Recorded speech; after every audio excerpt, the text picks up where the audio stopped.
is back into it in Chester. Here's El Senior. Yes! Yes! The center back, Jacob Glesnes, is going for it. Oh my God! What a goal! And that will do it! One of the best comebacks in recent years. 3 unanswered by the Union, and they go into the Gold Cup break, winning it 3-2. Hello, welcome to the Free Kick Podcast. My name is Todd, and unfortunately, the Philadelphia Union are playing a game as we are recording this podcast against Montreal. And you know what? Like everybody else, I still can't watch a game, but unlike last time, you guys can't watch a game either, which I don't know how you guys feel about this, because I feel like it sucks. I think it's Bush League from MLS where, you know, you want to grow the game, and by doing that, you would stream the games, but apparently MLS doesn't think that's necessary to do in the preseason.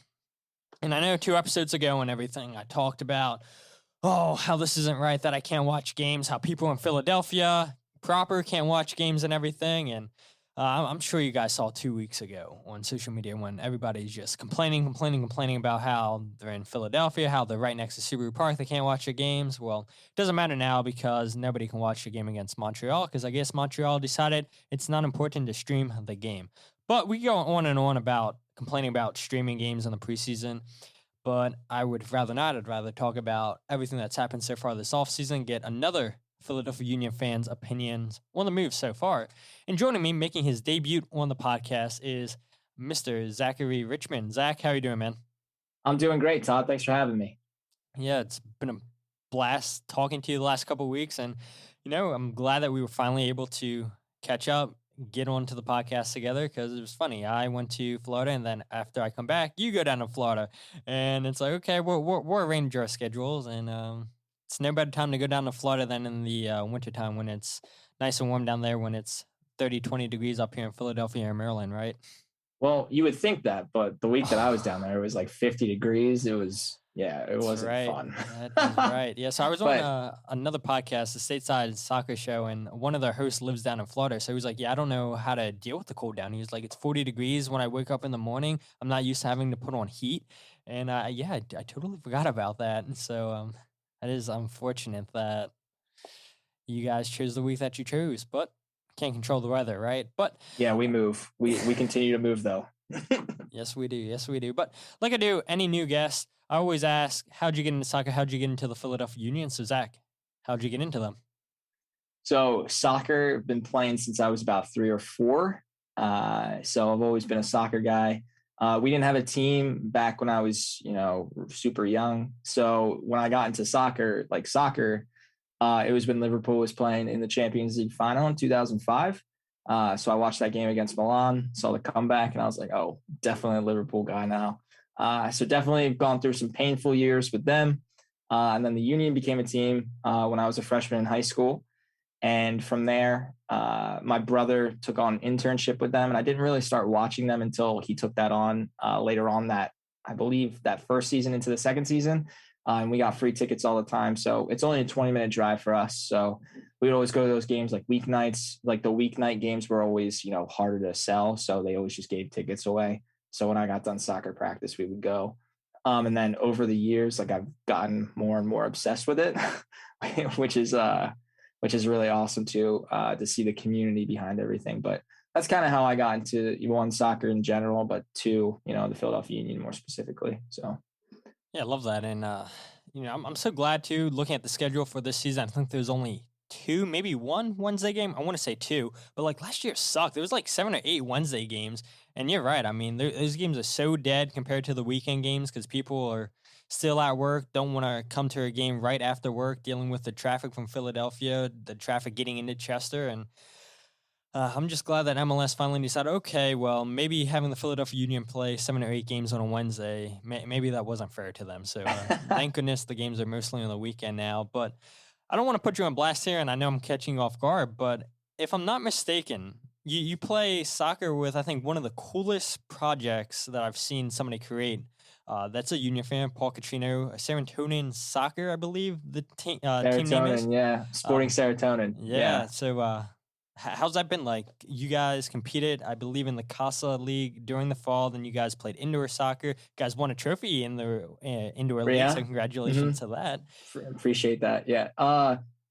To say the least, it's been great just because we're a bunch of guys from a bunch of different backgrounds. One, but two, like we have a very common goal of, obviously making soccer fun, but we have a bunch of different, not like ideas, but like motives too behind like what we push. So like one of the big things is obviously promoting, not preventing, promoting, strong mental health. And if you saw like our jerseys for our spring season, we put the suicide prevention hotline across our chests, like as our sponsor, because that's something a lot of us, go through. Like I myself deal with depression every day. And I know a lot of the other guys on the team do too. So it's really cool, to come together as a group and just, have that avenue to create and, through soccer.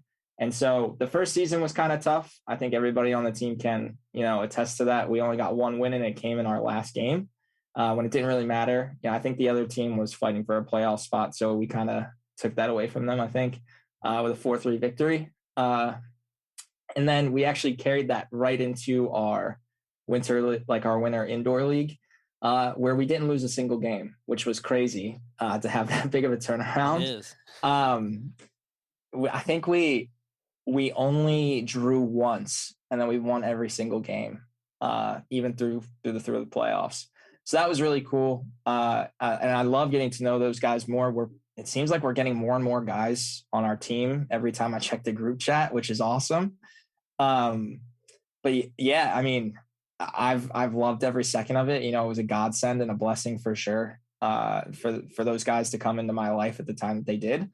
And, I'm super excited, one, about what we're doing, but two, where we're going to go with this. And, Paul had this idea for a long time, and I'm just grateful that he was able to, bring us all in on it too. So I'm really excited about that. Yeah, absolutely. I had to get that in here because I remember when Paul put out the jerseys, like that tweet blew up. I think I saw the Cooligans like retweeting and everything. And you had people from all over the world like talking about, I need one of these jerseys. I need one of these jerseys. And yeah, I mean, Icarus, they do a fantastic job designing soccer jerseys and the connection Paul has with them. And it's like, some of you listeners might remember the Aronson Red Bull jersey that he came out with, but instead it didn't say Red Bull on it. And it was a pretty neat jersey. And then Sporting Serotonin jerseys, I mean, only if Icarus can be in charge of creating the Philadelphia Union jerseys, right? I mean, that's a great segue in because I did not have that in the show notes. And I do want to get your thoughts on that because I haven't given my thoughts because I know if I put out my thoughts on there on social media, I'll get killed for my thoughts. So I'm sure somebody's going to say, oh, well, Todd doesn't like the jerseys from listening to this podcast. And then whenever this episode goes out, people are going to be like, oh, why don't you like the jerseys? You didn't want to say it on Twitter, Todd, but you say it on your podcast. Yes, you're right. So what are your thoughts on the, it's not official yet, but it looks like it's pretty official. Right. Well, when I first saw it, I think it was somebody leaked it on eBay. I think that's what happened. So, I mean, that's the Union community right there. Somebody got it and they were like, oh, I'm just going to put it up on eBay. But to be honest, there was a lot of my friends, obviously like Luke and Paul were on like the committee for this. So like there was a lot of hype behind it. And I'm not sitting like downplaying like their thoughts or anything, like their opinion is valid. Right. I myself, when I saw it, I was like, what? Like, I didn't necessarily think it was like that big. Like, I was just like, this kind of looks bland to me. And like I said, that's my opinion. I hope people can respect that. But like, there were a couple things about it. It reminded me a lot of what New York City like FC put out for one. And so I was like, why are like Adidas and Nike, like they'll do this thing sometimes where they put out like the same design for teams. And I'm just like, please, like, just let the team like have its own creative avenue. Like the lightning bolt, like that was insane. Like that is like a monumental jersey. Like, I think that was voted like #1 jersey for last year in MLS. Like, how do you follow up that with like this jersey, like per se? And I don't want to say they took an L, but I think that if that's our only loss this season, I'm glad that that's our only loss this season. Yeah, I'm with you too. So the funny thing is too, like because that jersey blew up, the away jersey, last year's away jersey blew up so much. Like, I think Arsenal had a similar jersey too that Adidas decided, okay, let's give it to Arsenal, because obviously Arsenal is a lot bigger than Philadelphia Union. But I'm like, their design for Arsenal like doesn't come close to the color combination they'd use for the Philadelphia Union. Like, when you create a jersey that good, I mean, it's hard to top it, right? And it's the same with albums and everything. You can, like, artists had, oh, blank album was the best album. Then how do they follow up and make a better album? A lot of artists can't do that, right? And I guess it's the same way for Adidas and the Philadelphia Union. I just wish Adidas would give the Philadelphia Union more leeway, but I guess they figured, oh, let's have the 2020 New York City home kit for the Philadelphia Union, change the colors around, change the little stripe down, and there's the jersey. I mean, the jersey you have on right now, I know you guys can't see this, obviously. Zach's wearing the 2018-2019 long sleeve home jersey. That's my favorite home jersey, in my opinion. With the halos, that they went from the vertical stripe to the horizontal, and I thought that I personally like this one as well. Yeah, and I do like the center stripe and everything. Like, maybe I would like this new upcoming 2022 home jersey if the stripe was down the middle, but it looks like it's going to be down the side and everything. So I'm just happy, the Philadelphia Union are helping me save money again, because I did not like the snake jersey that they came out with, the home jersey. And now it looks like they made it easier for me not to get another jersey. But, they always come out with so many jerseys for, like, military appreciation, 4th of July, and yeah, those jerseys are usually pretty good. So either way, the Philadelphia Union had me spending money. But I'm sure, like I said, people aren't going to agree with our 2022 home jersey takes and everything. So I'm sure we'll probably get added on Twitter and everything, but that's fine. They can at me all they want. Yeah, it's all good. I love a good debate. So. There we go. Let's go ahead and another debate that was hot on Union Twitter, even during the season last season, was Kacper Przybylko. Should he be playing anymore for the team? Should he be benched? He's not good enough for the team. Should we move on from him? And yeah, that's exactly what the Philadelphia Union did. They moved on from Kacper Przybylko, trading him to the Chicago Fire for $1.1 million in GAM, which is set to be paid over 2 years.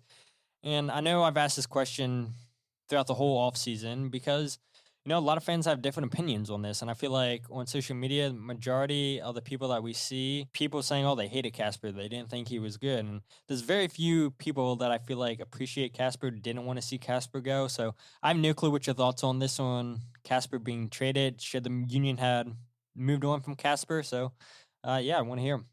I mean, I don't think Kacper is perfect. I think everybody can agree on that. Like, there's obvious, like, every player on that team has something they can improve on. I myself stood up for Kacper through the end. I was one of those guys. And I know, like, I'll catch heat probably from one of my teammates, Labasso, like, Zach, I'm sorry. But, like, Kacper, one, was, how can you knock, like, the leading goal scorer in the CONCACAF Champions League? Like, one. And then two, like, the guy that was the leading scorer for your team, like, yeah, a lot of his stuff was, like, like it was like 2 or 3 goals. I don't think he got a hat trick this year, but like 2 goals a game, you would get like a brace. Then it'd be like 3 or 4 games. Like, obviously that stinks. But I think what a lot of people were knocking him for was like his runs off the ball just seemed like very lazy, lackadaisical. He didn't really do like a whole lot besides, sometimes scoring tap-ins. So the fact, I mean, it was news to me. I didn't think we could get that much for him, but when they did, I was like, okay, that was a good move. Like, I'll hand it to the Union. Like, I didn't care if he left. I didn't care if he stayed. It was like one of those things. I knew like the Union were definitely going to go out this year and get somebody. Like, I knew that, one, and I knew that he was going to be replaced either way. And maybe that would set a fire under him to come off the bench and kind of do what he did when he first started here.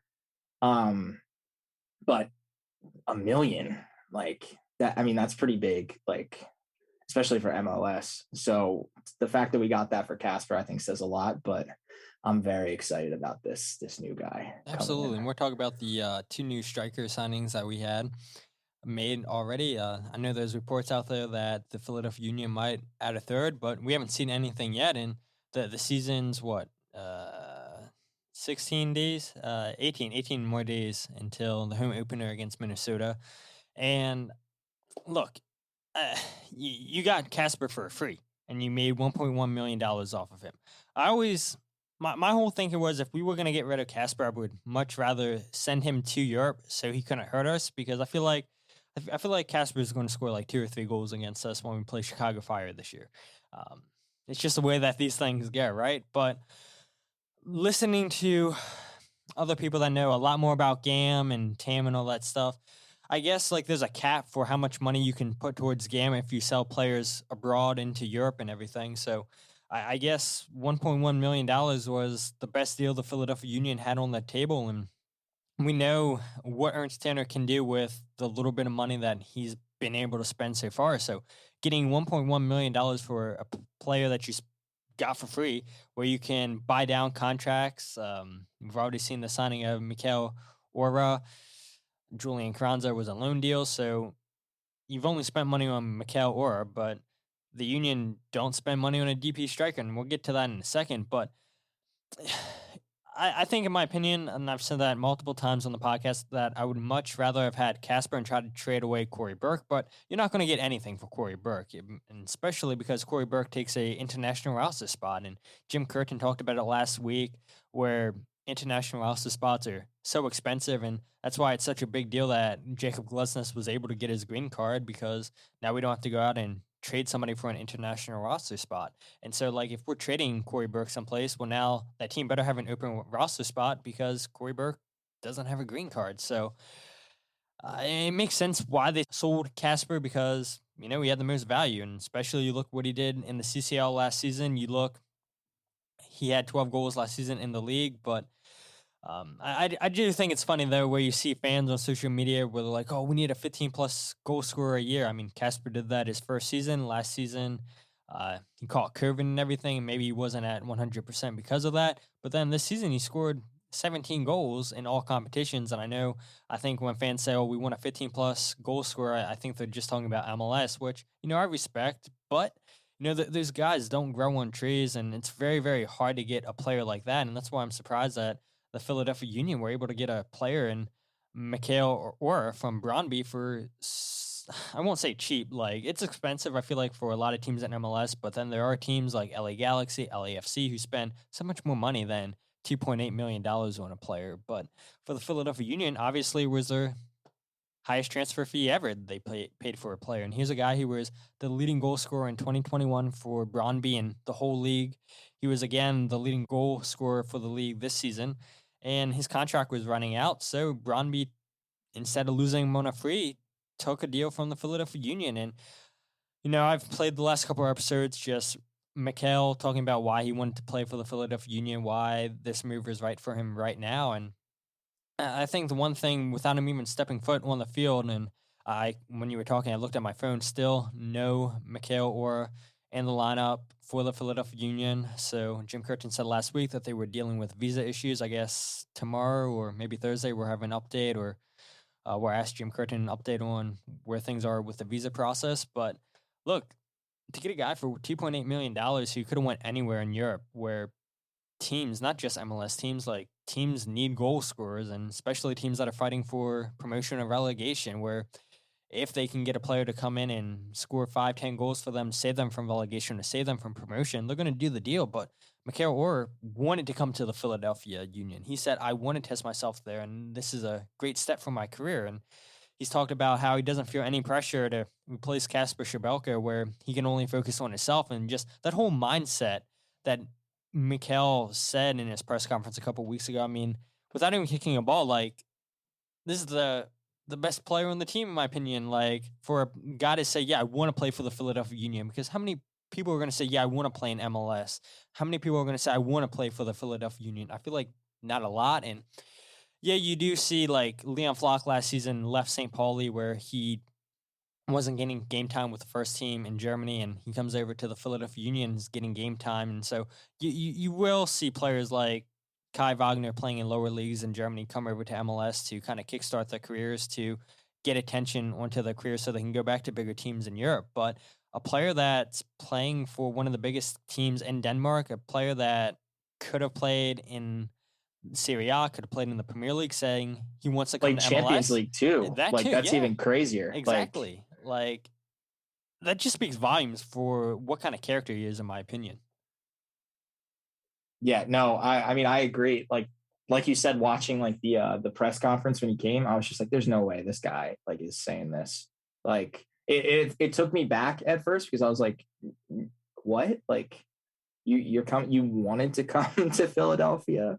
Like, okay, like you almost have to convince a lot of people, just to come visit. Like the fact that the guy wanted to come like to the team and play, like that says a lot. And like I think he gained a lot of respect from the fans from that press conference too, because like I don't know if you listened to Matt Ralph's podcast where he interviewed the Danish reporter on the team. He was like, the guy's like massive in the community. Like he loves like giving back. And I'm like, yo, the Sons of Ben are gonna run with this. Like they're gonna love this guy. Like, and from listening to that and then the press conference, I'm like, dude, if this guy gets 10 goals, like it's a dub for the season for me. Like in just like a personal standpoint. Like I mean, I'm so excited. I was looking at his FIFA stats. Like I'm like a massive FIFA player. He has like 89 pace, right? Yeah, which is, I mean, I think the only other player on the team that's quicker than him in FIFA might be Santos. So you're getting a guy that's what? How tall is he? Like 6'2", 6'1", maybe. Like, and he's got that kind of pace. I think that's already quicker than Kacper. And like, so I'm just excited to see how this guy works because like on paper and like in FIFA, he kind of looks broken. Like you're like, how does this guy have these stats? Like, and he's this build. So I'm excited to see that, but to see how like he links up with like Carranza, like I'm excited to see that. I'm excited to see how he links up with the midfield and Miro and everything. So I think we got like, MLS graded us like a C- in the super draft. Yeah. But I think our January window was a B+A, if anything. Like we did well. I think this is one of the best windows for us ever. So I'm very excited for this year. I think we can go back. I think we can go back to the Eastern Conference Final. Yeah, absolutely. And I'll definitely get your thoughts on that a little bit more later on. Because I don't want to get my thoughts here on it right now, but we're definitely touch on that a little bit later. You got to save it for the end. So now everybody's skipping ahead, like, oh, I got to hear Zach's thoughts for expectations for the season. They're like, forget what they talk about in the middle. Let's just hear Zach's thoughts at the end. So I promise, guys, you miss too much, so don't do that. But I was going to ask you, like, what are your expectations? I know you said like 10 goals would be a plus for you, and I'm kind of the same mindset, right? Because the player that I keep comparing him to, and I know Mikael says he doesn't want to compare himself to any other player but himself, but you look at Hani Mukhtar, came from the same team to Nashville in 2020. He played in 15 games in 2020 for Nashville, 4 goals, 3 assists, and then you compare what he did last year for Nashville, and I've said it before, and I'll keep saying it. I thought he should have won MVP because his 2020 and 21 season for Nashville couldn't have been anything other than just like, who is this guy? Like, they were so different, and I think it was just Hani getting used to the league in his first season, and then obviously, we're dealing with COVID where the stadiums aren't full and everything, and he's coming to a new country, so it takes time to adjust. But then to see what he did in 2021, if Mikael can score 10 goals, I think that's great. And I think there are going to be some fans on social media that are going to say, oh, we paid $2.8 million. We're paying you $1.5 million a year, and you only scored 10 goals. Oh, you're a bust. You're a flop. Like, oh, this was a terrible signing. But, like, I would be happy with 10 goals because he has to get used to the league. He has to get used to his teammates. And it's the same thing we saw with Daniel Gazdag when he came and joined the team in May. Like, he was... Yes. Like, minus the fact that he was so tired because he never had a break. Mm-hmm. But he's coming to the Philadelphia Union for the first time ever, coming to America for the first time ever. And I don't know if it was a podcast or if it was an article that I was reading. But when Daniel Gazdag came to MLS, the one thing that he was talking to Daniel Shallowy of Sporting Kansas City before he made the move, Daniel was telling him that, yeah, you fly a lot in MLS, and Daniel Gazdag does not like flying. I thought that was interesting. He was afraid to just fly long distances, which we all know you have to do in MLS. And, being on a plane for 3-4 hours, like, that's a lot of wear and tear on your body. And to get used to that, like, I feel like fans just overlook that sometimes. And so whatever Mikael gives us this season, I think it's just going to be a plus. And then I think if you want to judge him not this season, 2022, but 2023. But yeah, I definitely think this guy is a fantastic signing for the Philadelphia Union, and he hasn't even kicked a ball yet. But what do you expect from him? I mean, honestly, I would say the same, like what you said, Mukhtar and everything in Nashville. I'm excited because Mukhtar was big in Brondby too. Like he had like a significant impact into that team. So 10 goals from Mikael would be just prime. I don't think he's much of an assist guy, with link up play. I think that's what people are saying. But if he can get maybe like 2 or 3 assists like that, that's good too. So like you were saying, getting adjusted to the league, that's massive, right? Because of, like the turnover and everything with like the flights, just how like everything works. Obviously, you're going to have like a change in schedule, time zones and everything like that. And then just getting adjusted to like the community, one, but two, like the culture and how soccer is over here. It's a lot different than Europe. Like it's religion there. Like I can be an attestament to that. Like it's very much just like game day. Everybody's in the pub, or well, this was England anyway, but it's just so very dead set upon your team. Like the town flourishes when the team's doing well. And so I think it might be a culture shock to see that, like, we're not seen as a 4 or 5 for 5 city. Like everybody still considers us lower on that scale. Like, I mean, I'm not a baseball guy, but I can tell you right now, the Phillies, it's very much on the decline, and the Union are obviously on the incline, but like stuff like that, getting adjusted to America. So in the first season, yeah, I would say maybe set the bar like mid to like low for the guy. Second season, and that's when we need to see like production. Now, if this dude comes out and has like a Joseph Martinez season, like first season in the league, obviously we're going to have high expectations and hopes for season 2. But like, I'm just, like I said, I'm excited just to see how this guy links up with the team, just with like his build, his speed and everything like that. So 10 goals, maybe like 2 or 3 assists. I think that would be a good expectation for him. And I hope, if he's listening, I hope he breaks what I'm saying, just because like I want to see him succeed more than anything, just based on like the guy's background and everything. So that's my expectations for him anyway this season. Yeah, I agree with you, and I think Mikael would also agree that he wants to have as good of a season as he can. But just hearing his words from his press conference, no pressure. I mean, no pressure, and he thrives in pressure. So, look, I think regardless if this signing works out or not for the Philadelphia Union, just to see them go out and address a need that they so desperately needed to address, and fans have been calling for a DP striker for years, and I know you've been a fan longer than me, and you guys have always been calling for a goal scorer, and the Philadelphia Union really haven't had that. I mean, Kacper Przybylko was our closest thing to a Sebastian Letou, and just to see the Philadelphia Union go out there and spend money, I mean, it's a win in my book, and I know for some fans out there that's not good enough. The player needs to hit the ground running. He needs to finish his chances, and I know just everything that people were bashing Kacper about, they're going to bash Mikael about too, if he doesn't pan out. But just to see the Philadelphia Union address a need, that's a win in my book. But the other player that the Philadelphia Union signed this season, it was on a loan, Julian Carranza, and we saw him score in his debut, and I know it wasn't an official game against Cincinnati last week in preseason. But after my last episode, I was looking at like defensive stats, because I know Tom Bogert of MLSsoccer.com was like, his big thing about Julian Carranza was he's a big defensive player. And I was like, okay, well, Tom covers the league. I believe what he says and everything, but like actually going and looking at the stats, like last season, Julian Carranza played in 25 games, only started 6 games, and Kacper played in, I'm looking at it right now, 34 games, started 29 games. And if you look at their defensive actions, the defensive stats, like Julian Carranza had 9 tackles in the midfield. He won 9 tackles in the midfield last season, where Kacper only had 6 tackles. Like that right there, I don't have to look at anything else to see a striker that's willing to come back into the midfield to win back the ball.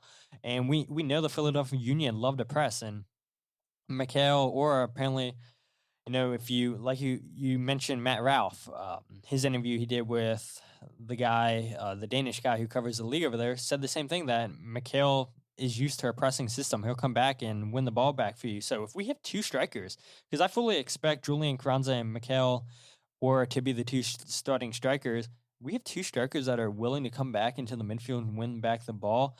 Like that's, Philadelphia Union fans, they want to see players put the ball in the back of the net.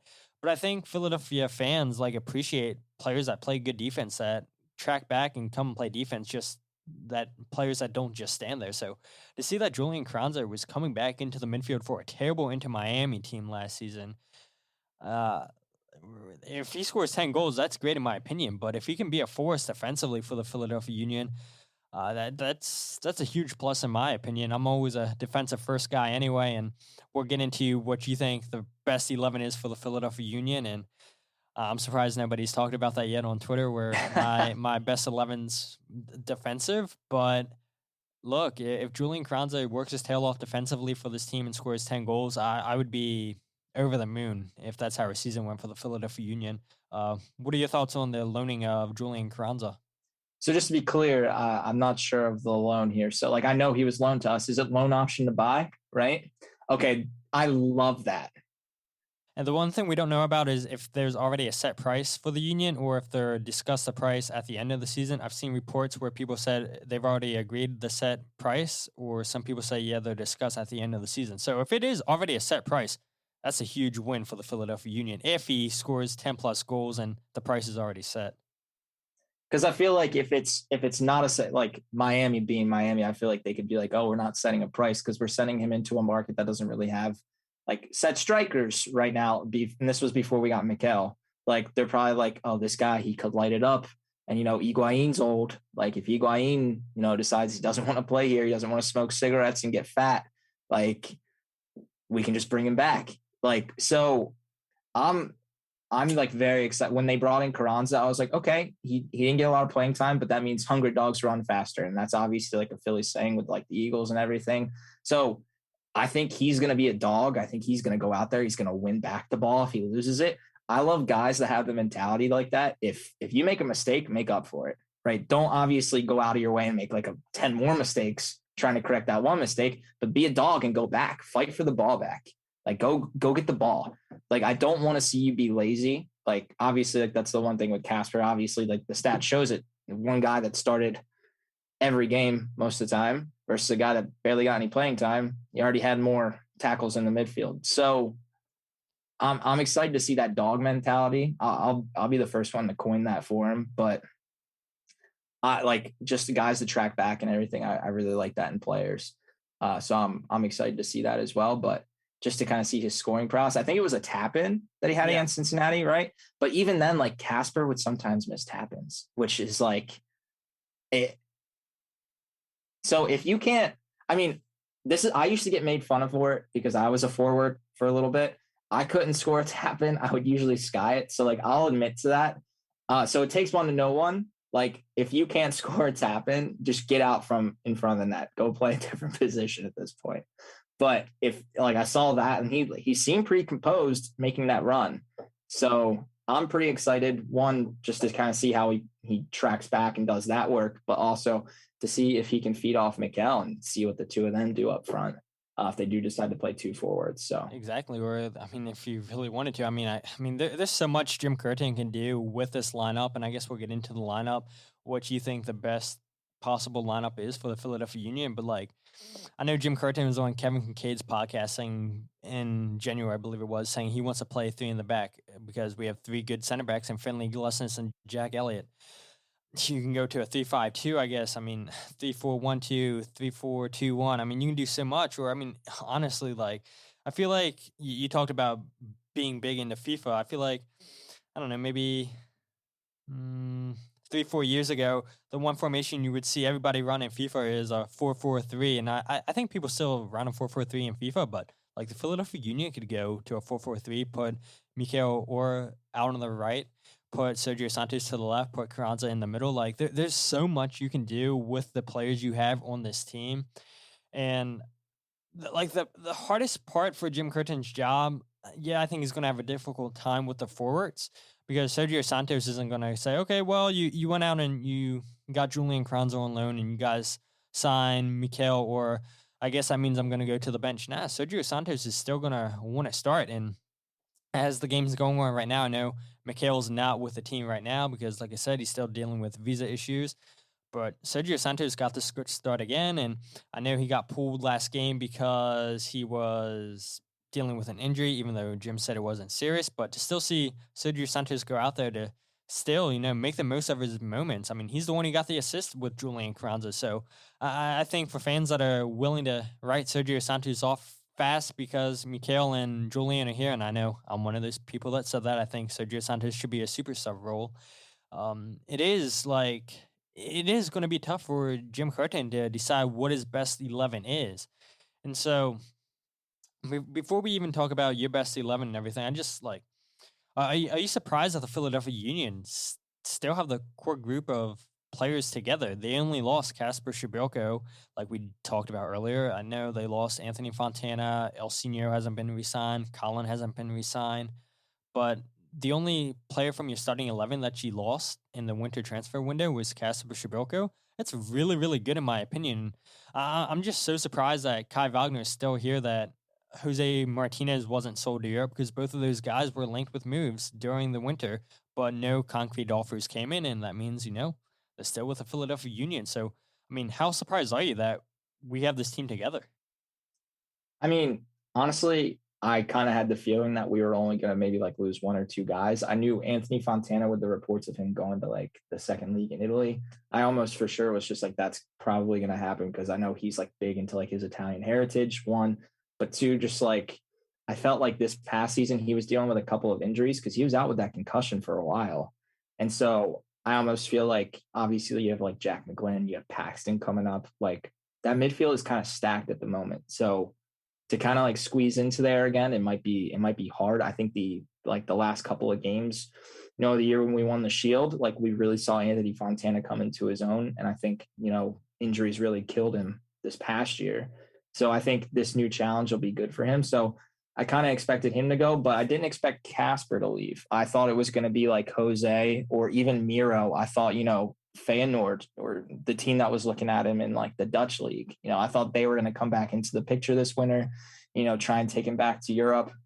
But I didn't expect it to be Kacper, to be honest. I thought they were just going to ride the storm with him. So, but yeah. Yeah, exactly. And you talked about, just different midfielders and everything. So Jim Curtin was asked last week, how do you fit in Jesus Bueno in here too? Because everybody talks about, Ali Bedoya needs reduced minutes. Yeah, you have all these homegrown players, but, we went out and signed Jesus Bueno, so you want to see what he can do. And this is what Jim Curtin had to say on that. Yeah, he's another good young player. He has the bite and the intensity similar to Jose Martinez, to his countrymen. So we see a lot of similar qualities. He's a great kid. I love coaching him.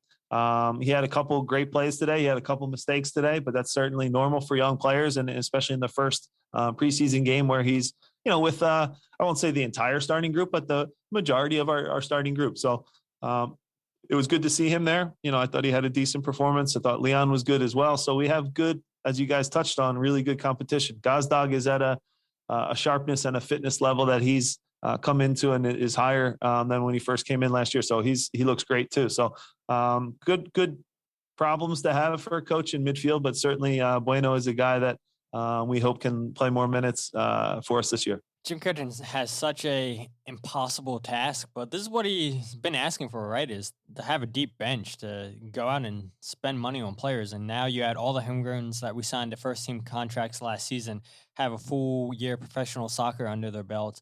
Now they come into our second season.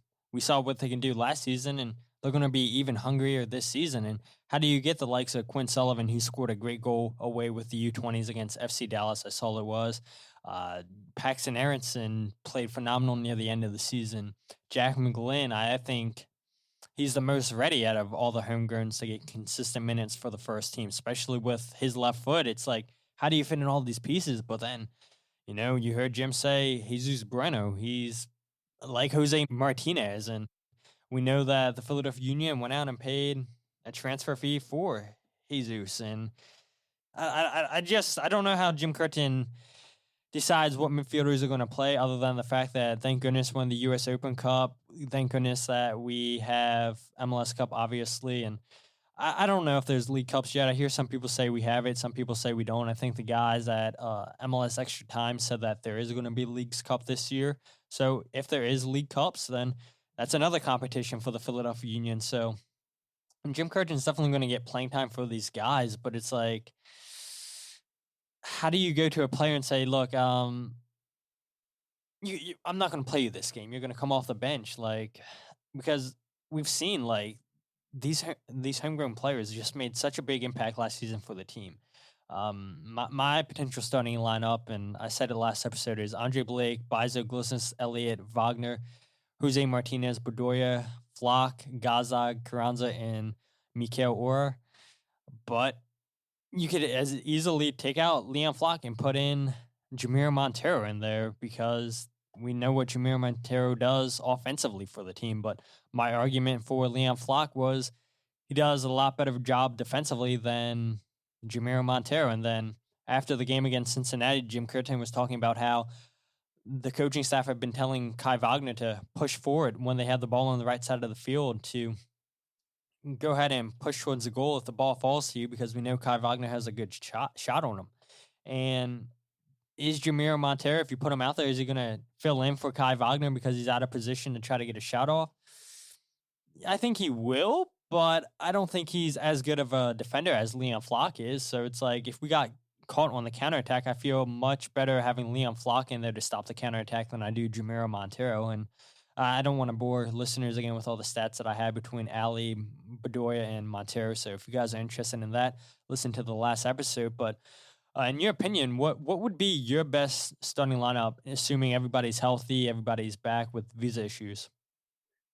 Oh boy. Okay. So a lot of people were skeptical of Kacper last season, but I think there's a select few of us that are very, very critical of our right back in Bizo. And I know Matt Ralph is one of them. I've discussed this multiple times with him. I just don't see the drive. Like, personally, I'm a defender. I just don't see the drive. I don't know if anybody else can see it, but I would say, obviously for the first couple games, you got Blake, obviously, in the net, Wagner, Glissnes, Elliott, and then Bizo. But after watching that playoff push with Harriel in Philly against NYCFC, like, the kid almost scored. He was playing out of position. Like, I saw that fight mentality in that kid that game, not to mention the game that he had against Cincinnati, where he had the assist. I believe he played in New England, saw it in that game. And then he also, I forget what game it was at home where they had him playing. I think it was a midweek game. But like, I remember watching the kid, I was just like, that kid, like, if he can push for a spot, like if Mbizo ever, I'm not like wishing ill, but like if Bizo ever gets like injured or if he goes away on international duty, like, the kid's going to step up. Like I have faith in that right back spot. So I would love to see like Harriel take that from Bizo this year, in full honesty. But back line, same as yours. Yeah, obviously you have Blake. But in the midfield, I'm playing a 4-4-2 with a diamond, obviously keeping it simple. I thought, like, Bedoya is getting older. So start him at the beginning of the season. He might have a couple Bedoya is hands down probably my favorite player on the team, but he's getting older. So you're starting Martinez, for me anyway. Flock. I think what we're going to see is Bedoya on his way out. And I think Bueno would kind of be like that replacement for him. But if we were going with like a stacked midfield, I would obviously want to see Martinez, Flock, Miro, and Gazdag in the midfield. I think that would be my perfect four in the middle. So those four. Then obviously Mikael and Carranza up top with Sergio off the bench. Now, I have seen people say they want to try maybe a 4-3-3 because Carranza is only 5'9". I think he would play on the right, Sergio on the left, and then Mikael up the middle. I mean, if they want to try that, that'd be sick. I would love to see that. But I'm going with the 4-4-2 diamond. Same two up front, same back four, same goalkeeper, but the midfield, switching out a player, putting Miro in, or Gaz, putting them in where the 8 is for Bedoya. I really do hate saying that, but yeah, that would be my ideal starting 11 for Minnesota. Yeah, I mean, I don't know. I mean, so right now Jameer is dealing with like visa issues with his family. So the season starts in 2 weeks, and it's like, yeah, he played throughout. That was winter. with saying no visa Yeah. issues. Yeah, So exactly. like, yeah. Honestly, I have no problem with your starting lineup either because, like you said, Bedoya is getting older. But I mean, it's hard. Okay, so that's a good question. Then you take off Ali Bedoya, and I'm glad you brought that up. Who would be your captain then? Probably give it Blake. I mean, that's probably the next in line, or Jake. I think Jacob Glesnes. Yep, that's my captain, 100%. Yeah, I mean, like Blake, obviously, because he's got the longest tenure, I think, with the team now. But if not him, then Jacob Glesnes. Yeah, I'm not a fan of goalkeepers having the captain's armband. I know every time we see Ali go off, it always goes to Andre Blake. I think Jack Elliott's had it a couple times, but I think Jacob Glesnes would be the perfect captain because his team in Norway, he was the captain there. And Jacob Glesnes is only like 26, 27 years old. I mean, yeah, I think he's our age, which is crazy. It is crazy. Daniel Gaz, like that's so wild to me to see like these players that are young, and you're like, oh wait, I'm as old as them, and they're a professional soccer player. Like it's like it blows my mind every single time, and seeing how some of these guys have kids and everything, and it's like you would think they're so much older and they have kids and everything, but like you said, yeah, they're our age, and I don't know. I think Jacob Glesnes would be the perfect captain. I think he's very, very vocal out there, and I think he has a ton of respect in the locker room.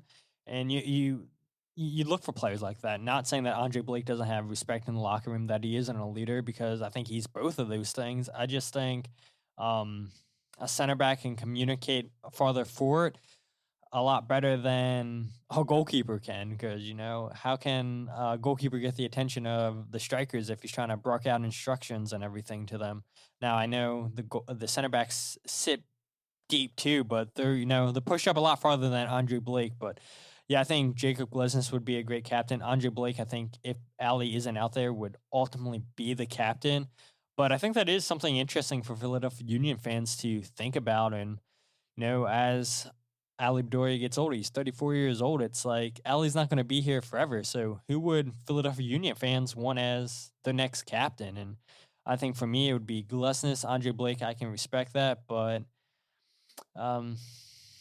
I think the good thing is for the Philadelphia Union is they have a lot of good candidates on this team that could be the captain. We even saw Jamir Montero when the whole team was out with COVID against New York City have the captain's armband. I thought it would have went to Colin because he was the most senior player out there, and they gave it to Jamir Montero. So, what does that say about Jamir Montero? The respect that the players in the locker room have for him, that the respect Jim Curtin has for him to say, here's the captain armband, lead us out here against this impossible task against New York City. But regardless, the Philadelphia Union have such a deep bench, and you'd love to see it as Philadelphia Union fans. So what would be a successful season for you as a Philadelphia Union fan for 2022?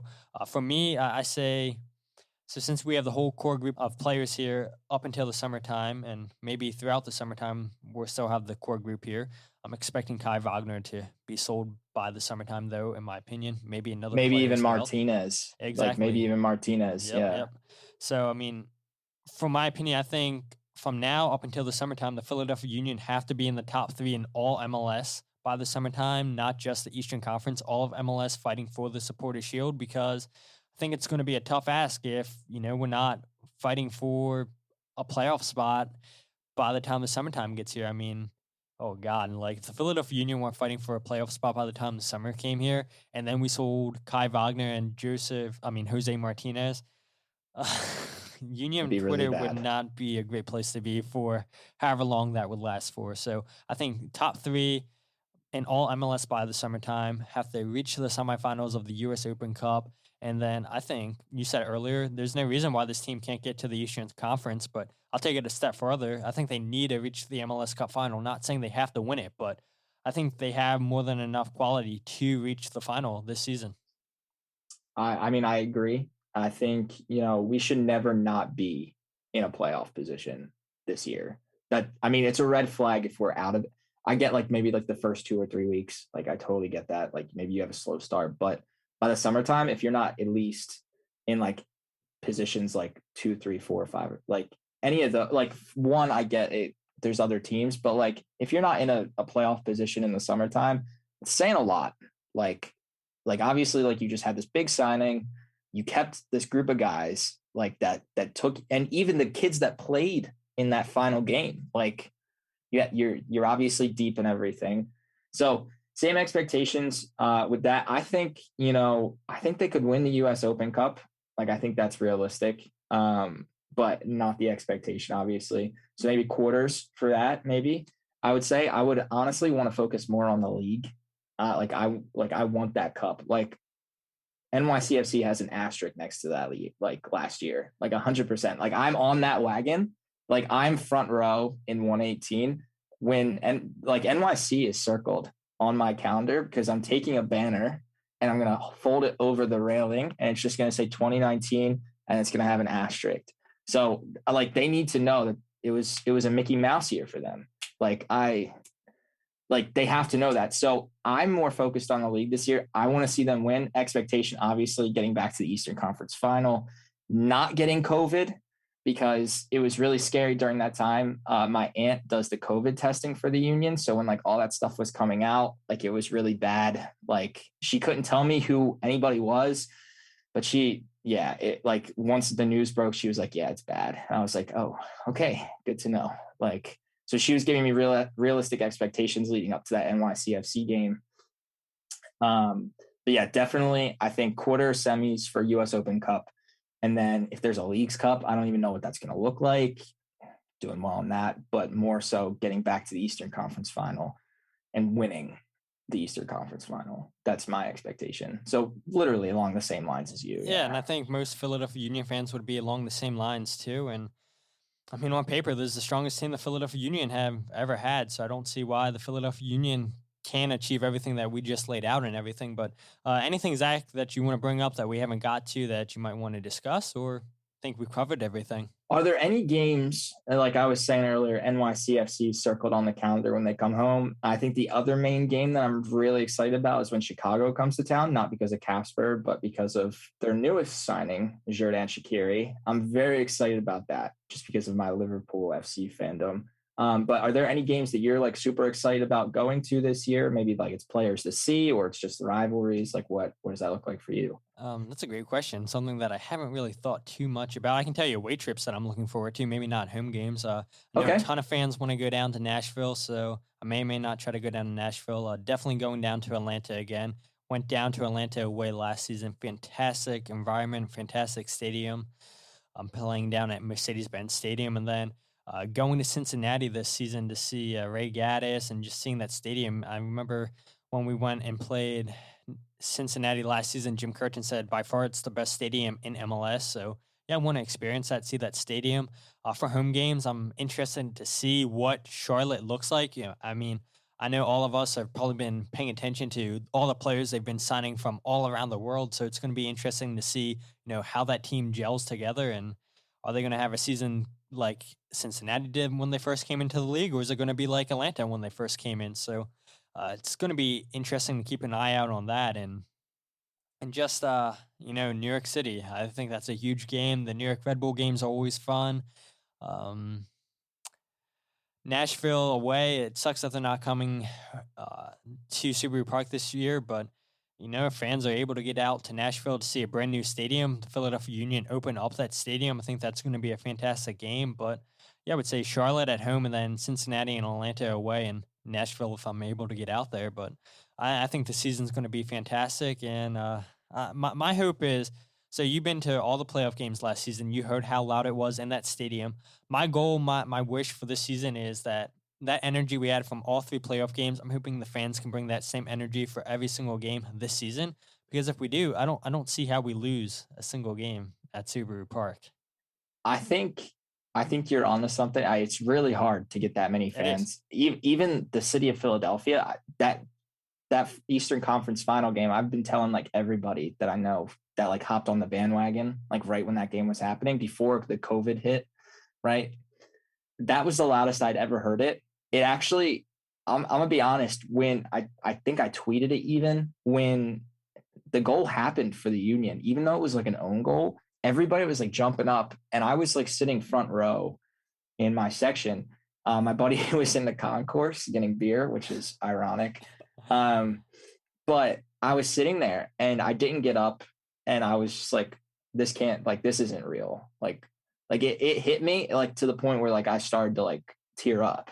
Like the walk through like all those early years with just like so much disappointment, like players coming in that are supposed to be this star and they just don't pan out to be, and being let down, like for a second, I was like, for that minute and a half, whenever we had that lead, I was like, there are no words for it. And like the sound of the stadium when that was happening, it was just a moment that like I hold very close to my heart, because who knows like when the next time it'll be like that. If we can get that energy for every game, I don't see how this team doesn't go undefeated at home again.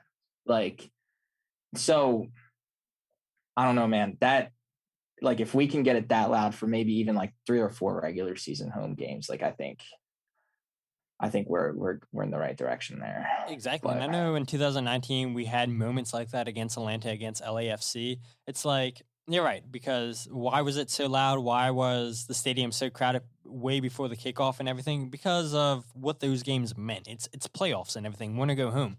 And so you don't have to tell fans to get excited for playoff games, but for a regular season game where you see the argument all the time in NBA where people say, oh, well, some games don't matter in the regular season. Players take time off to get rest and everything. So, I feel like casual fans have that same mentality where, oh, it's just a regular season game, but it's the Galaxy coming to town. Yeah, we'll get up for that. Or it's New York Red Bulls. Yeah, we can be loud and intimidating for that. But to do it for every single game, it is hard, but I think it is achievable.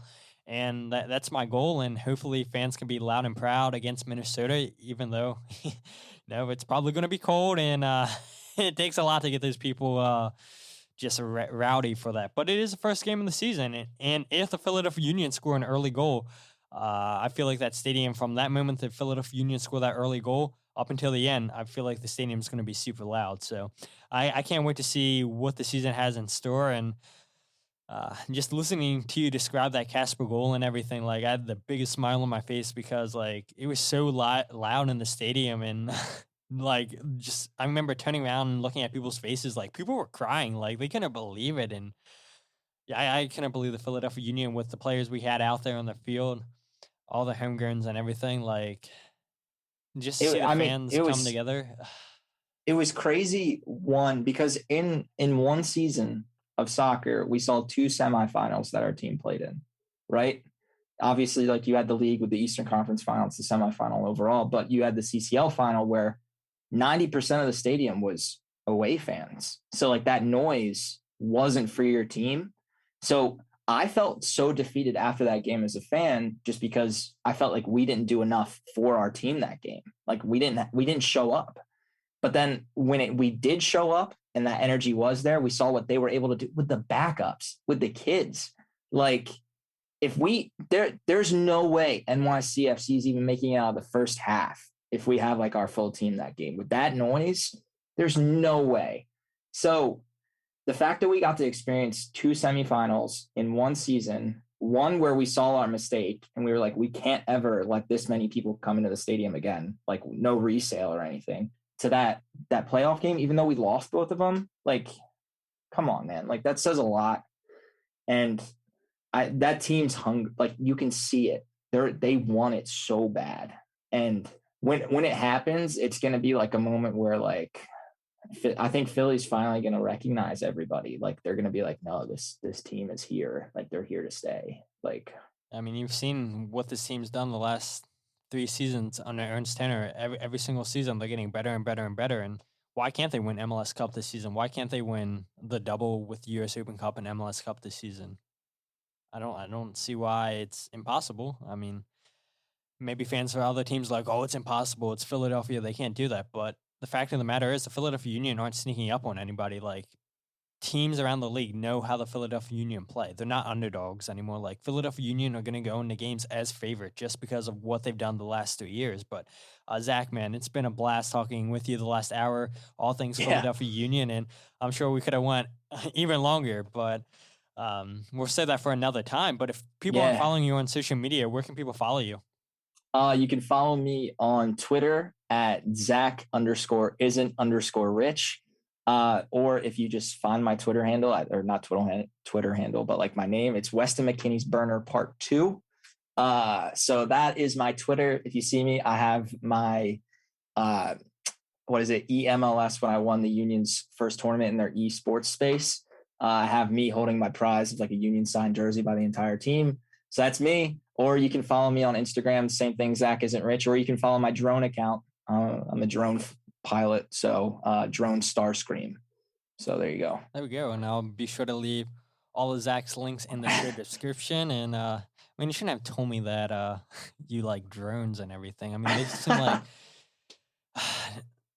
after the show, I'll give my thoughts on that and everything. I'm sure listeners don't want to listen about that. But if the listeners, if you guys aren't following the podcast yet on social media, follow at Free Kick Pod on Twitter, Instagram, and Facebook, wherever you get your podcast, the Free Kick. And I think I have one, maybe two more Philadelphia Union fans left for the off season. And then we get into my season predictions. And then we get into, hopefully, I have a guest from the broadcast team for Minnesota lined up, working on that, and hopefully it's not me just talking about Minnesota, because it's so much better having a broadcaster come on and talk about the team they cover for a job. But until then, my name is Todd, and this is the Free Kick Podcast.